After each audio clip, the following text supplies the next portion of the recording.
السلام علیکم ورحمۃ اللہ وبرکاتہ. کیف حال سینئر 1. ہم کلاس شروع کرتے ہیں اور آگے اپنا لیسن پڑھتے ہیں. اعوذ باللہ من الشیطان الرجیم. بسم اللہ الرحمن الرحیم. ربی اشرح لی صدری ویسر لی امری واحلل عقدۃ من لسانی یفقہوا قولی. ربی زدنی علما ربی زدنی علما ربی زدنی علما. اللہم فقہنا فی الدین اللہم فقہنا فی الدین اللہم فقہنا فی الدین. اللہم انفعنا بما علمتنا وعلمنا ما ینفعنا وزدنا علما. آمین ثم آمین. ہم نے کل وہ اس کے مختصر سوالات کیے اور عقیدہ توحید کے مفہوم و بیان. یہ 2 سوال جو تفصیلی تھے یہ آپ نے کاپی پہ لکھنے تھے اور اس کو آپ نے لکھ لینا. اور جو مختصر سوالات کے آپ کو نوٹس ہیں آپ ادھر سے یاد کر لیں گے. اور آج ہم پڑھیں گے اذان کی اہمیت و فضیلت. اذان کی اہمیت کیا ہے اور فضیلت کیا ہے, کہ اذان کیوں دی جاتی ہے اور یہ کب سے شروع ہوئی اور یہ کس طرح, اس کے بارے میں ہم سارا کچھ سیکھیں گے. اذان کا مفہوم کیا ہے.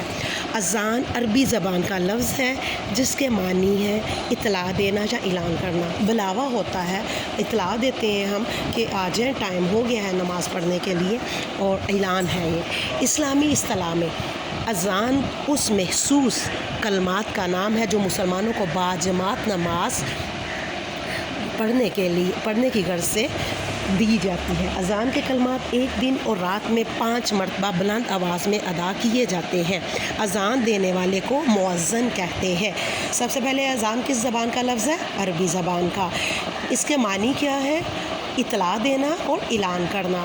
اور اسلامی اصطلاح میں کیا ہے کہ جو محسوس کلمات ہوتے ہیں, کچھ الفاظ ہوتے ہیں, کچھ کلمات ہوتے ہیں جن کو مسلمان کو باجماعت فرض نماز پڑھنے کے لیے دی جاتی ہے. یہ اذان کے کلمات جو ہیں ایک دن میں کتنی دفعہ دیے جاتے ہیں؟ 5 وقت جو ہے نا بلند آواز میں دیے جاتے ہیں. اذان جو دینے والا ہے اسے مؤذن کہتے ہیں. اور آپ کو پتہ ہے مؤذن کے لیے کیا بشارت ہے کہ کل قیامت والے دن سب سے زیادہ لمبی گردنوں والے, اس سے کیا ہے کہ بڑی عزت دی جائے گی اسے اور سب سے نمایاں اور نظر آئیں گے. اذان کی ابتدا کب ہوئی؟ معراج کے موقع پر اللہ تعالیٰ نے نبی کریم صلی اللہ علیہ وسلم کو 5 نمازوں کا تحفہ عطا فرمایا. گویا نماز مسلمانوں پر فرض کر دی گئی. مکہ مکرمہ میں باجماعت نماز کی ادائیگی کفار مکہ کے شر و فساد کے باعث ممکن نہ تھی. جب نبی کریم صلی اللہ علیہ وآلہ وسلم ہجرت کر کے مدینہ منورہ تشریف لائے تو سب سے پہلے آپ صلی اللہ علیہ وسلم نے مسجد نبوی کی تعمیر کی. چنانچہ یہ مسئلہ درپیش آیا کہ مسلمانوں کو باجماعت نماز کی ادائیگی کے لیے کیسے بلایا جائے.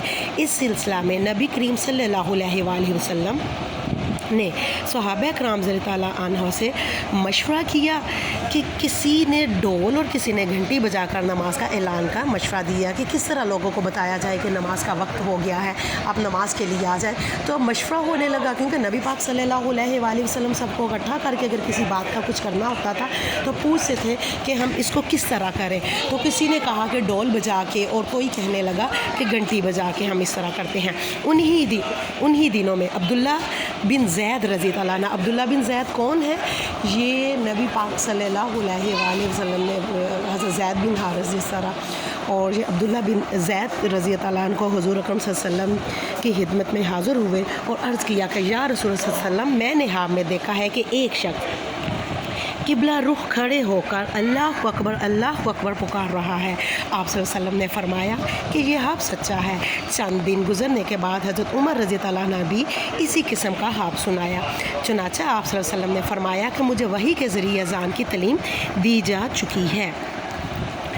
پھر آپ صلی اللہ علیہ وسلم نے حضرت عبداللہ بن زید رضی اللہ کو حکم دیا کہ وہ حضرت بلال رضی اللہ کو اذان کے کلمات سکھائیں.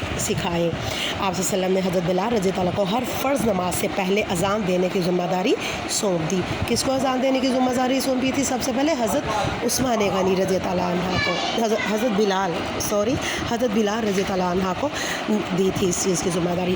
اسی طرح حضرت بلال رضی اللہ اسلام کے پہلے مؤذن کہلائے. سب سے پہلے جو اسلام کے مؤذن ہیں وہ کون ہے؟ حضرت بلال رضی اللہ عنہ. اذان کے الفاظ میں اللہ تعالیٰ کی بزرگی اور وحدانیت بیان کی جاتی ہے اور حضور صلی اللہ علیہ وسلم کی شہادت, نماز کی دعوت اور کامرانی کا پیغام دیا جاتا ہے. اب اذان کی ابتدا کا پتہ چل گیا کہ اذان کیا ہے کہ معراج کے موقع پر جب نبی پاک صلی اللہ علیہ وسلم پر اللہ تعالیٰ نے 5 نمازیں فرض کر دی تو